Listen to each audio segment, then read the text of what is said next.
بسم الله الرحمن الرحيم.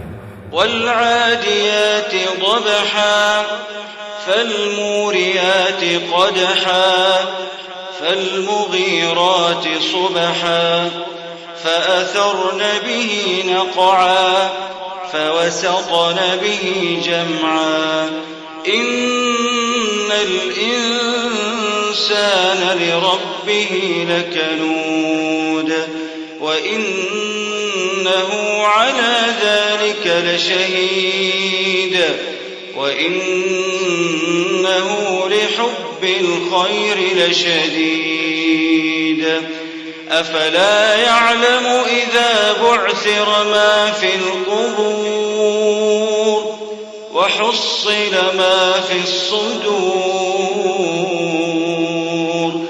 إن ربهم بهم يومئذ لخبير.